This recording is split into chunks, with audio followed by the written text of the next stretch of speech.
Hi అండి, అందరూ ఎలా ఉన్నారు? ఉదయాన్నే లేచిన దగ్గర నుంచి మా ఆడవాళ్ళకి ఎన్ని పనులు ఉంటాయో క్షణం తీరిక కూడా ఉండదు. ఒక్కో టైంలో అయితే ఉదయాన్నే లేవటం, చక్కగా ఇలా పూలన్నీ కోసుకుని చక్కగా దేవుడికి అలంకరించుకోవటం, మళ్ళీ చక్కగా వాకిళ్ళు ఊడ్చి ముగ్గులు పెట్టడం, గిన్నెలు కడగటం, బట్టలు ఉతకటం, ఇలా ఒకటేంటి అన్ని పనులే లేచిన దగ్గర నుంచి. మళ్ళీ ఆ మగవాళ్ళకి టిఫిన్లు చేసి పెట్టడం.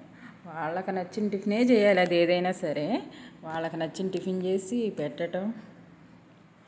టిఫిన్లు చేసిన తర్వాత టీలు, కాఫీలు వగైరా వగైరా ఇవన్నీ మామూలే.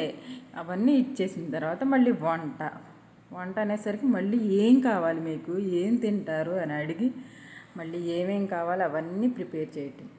ఇవన్నీ ఒకటేంటి, అన్నీ పనులే, అసలు క్షణం తీరికుండదు. ఒక టైంలో అయితే చికెన్ తీసుకొచ్చారు. సండే కదా, సండే అని చెప్పేసి చికెన్ తీసుకొస్తే నేనైతే చికెన్ అయితే వండేసాను అనమాట. మా నానికైతే ఇదే ఇష్టం, చికెన్ ఫ్రై అంటే చాలా ఇష్టపడతాడు. ఇంకా అతను వస్తే కనుక టైంకి తినటం ఉండదు, ఉండదు. అయినా సరే అతనికి ఏం కావాలో అదే చేసి పెట్టాలి.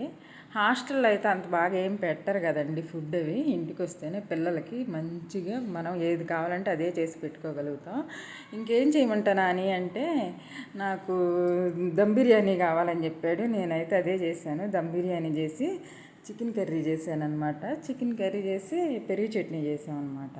ఇదైతే పెరుగు చట్నీ లాస్ట్లో బాగుంటుందని చెప్పేసి అదే చేస్తాము. చాలా సింపుల్గా చేస్తాను నేను ఎప్పుడైనా సరే ఐటమ్స్. అలానే చేశాను.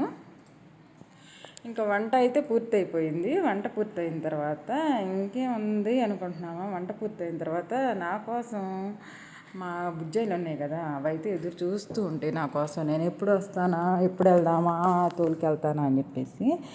ఇంకా ఈ పని అయిపోయిన తర్వాత, వంట పని అయిన తర్వాత ఇంక నేనైతే మా బుజ్జాయిని తోలుకుని వచ్చేసాను అనమాట బయటికి. ఇవైతే మేస్తూ ఉన్నాయి. నేనైతే అలా కూర్చుంటున్నాను అనమాట. కూర్చుని వాటిని మేపుతూ ఉన్నాను.